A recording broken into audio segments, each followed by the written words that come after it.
CJI BR Gavai England दौरे पर है। उन्होंने न्यायिक वैधता और जनता का विश्वास विषय पर आधारित एक राउंड टेबल मीटिंग में हिस्सा लिया। सीजेआई गवई ने न्यायाधीशों के अधिकार, कथित स्वतंत्रता, कोलेजियम सिस्टम समेत कई अहम मुद्दों पर विस्तार से प्रकाश डाला।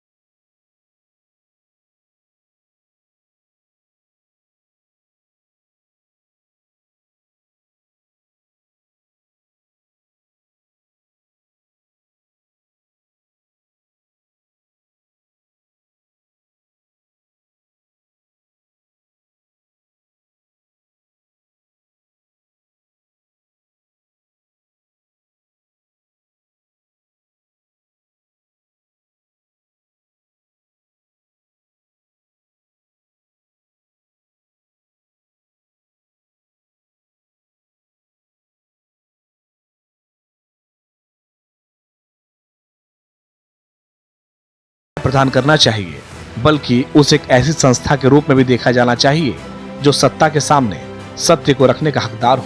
न्यायिक वैधता और जनता का विश्वास शब्द आपस में जुड़े हुए हैं। सीजेआई बीआर गवई ने न्यायिक कार्यों को समझाते हुए बताया कि विशेषाधिकार के साथ बड़ी जिम्मेदारी भी आती है। उन्होंने कहा कि आज एक ऐसे विषय पर बोलना एक विशेषाधिकार और जिम्मेदारी दोनों है जो हमारे न्यायिक कार्य के मूल में है, जो न्यायपालिका की प्रामाणिकता और हमारी न्यायपालिका में जनता का विश्वास है। हर लोकतंत्र में न्यायपालिका को न केवल न्याय प्रदान करना चाहिए, बल्कि उसे एक ऐसी संस्था के रूप में भी देखा जाना चाहिए जो सत्ता के सामने सत्य को रखने का हकदार है। न्यायिक वैधता और जनता का विश्वास शब्द आपस में जुड़े हुए हैं। न्यायपालिका संवैधानिक मूल्यों को स्वतंत्रता, अखंडता और निष्पक्षता के साथ बनाए रखकर अपनी वैधता अर्जित करती है।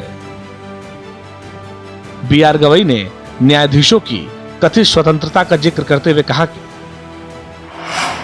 सबसे महत्वपूर्ण विचार न्यायाधीशों की कथित स्वतंत्रता है, जो उनके कार्यकाल की शर्तों और नियुक्ति प्रक्रियाओं पर निर्भर करती है।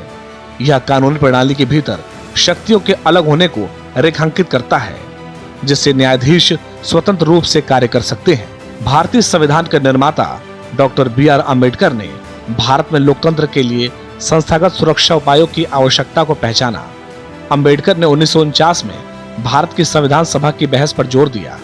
हमारी न्यायपालिका को कार्यपालिका से स्वतंत्र होना चाहिए, साथ ही अपने आप में सक्षम भी होना चाहिए।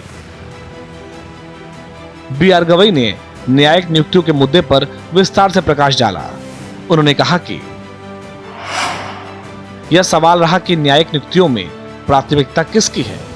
1993 तक सर्वोच्च न्यायालय और उच्च न्यायालयों में न्यायाधीशों की नियुक्ति में अंतिम निर्णय कार्यपालिका का ही होता था। इस अवधि के दौरान कार्यपालिका ने भारत के मुख्य न्यायाधीश की नियुक्ति में 2 बार वरिष्ठतम न्यायाधीशों की जगह ली, जो स्थापित परंपरा के विरुद्ध था।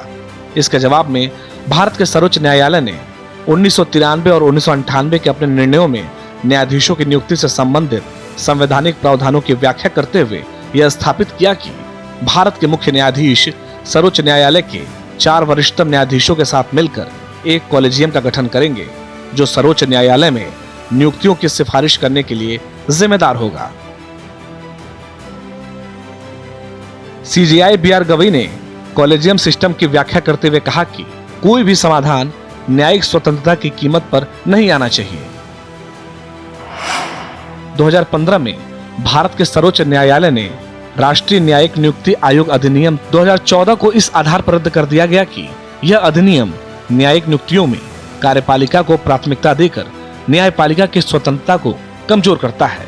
कॉलेजियम सिस्टम की आलोचना हो सकती है, लेकिन कोई भी समाधान न्यायिक स्वतंत्रता की कीमत पर नहीं आना चाहिए। न्यायाधीशों को बाहरी नियंत्रण से मुक्त होना चाहिए। न्यायालयों के पास स्वतंत्र न्यायिक समीक्षा की शक्ति होनी चाहिए। सीजेआई बीआर गवई ने अनुच्छेद 32 को संविधान की आत्मा कहा। उन्होंने लोकस स्टैंड यानी अदालत में उपस्थित होने के अधिकार के बारे में भी बताया।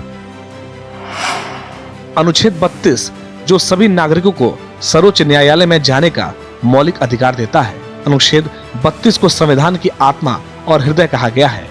इसके अलावा 1980 के दशक के दौरान भारत के सर्वोच्च न्यायालय ने जनहित याचिका की अवधारणा पेश की है, जहां लोकस स्टैंडी के पारंपरिक नियमों में ढील दी गई, जिससे नागरिकों को सार्वजनिक अधिकारों के उल्लंघन के मामलों में अदालत का दरवाजा खटखटाने की अनुमति मिली। यह विशेष रूप से हाशिए पर पड़े समूहों के लिए महत्वपूर्ण था, जिनके पास अपने दम पर अदालत का दरवाजा खटखटाने का साधन नहीं हो सकता था। ऐसे मामलों में न्यायालय ने कई याचिकाओं पर विचार किया, जिसमें पत्र भी शामिल थे, जिससे कमजोर समुदायों के लिए न्याय सुनिश्चित हो सका। सीजेआई गवई ने कहा कि पारदर्शिता और जवाबदेही लोकतांत्रिक गुण है। आज के डिजिटल युग में जहां सूचनाएं स्वतंत्र रूप से प्रवाहित होती हैं और धारणाएं तेजी से आकार लेती हैं, न्यायपालिका को अपनी स्वतंत्रता से समझौता किए बिना सुलभ, समझदार और जवाबदेह होने की चुनौती का सामना करना चाहिए। Bureau report, Bharat express.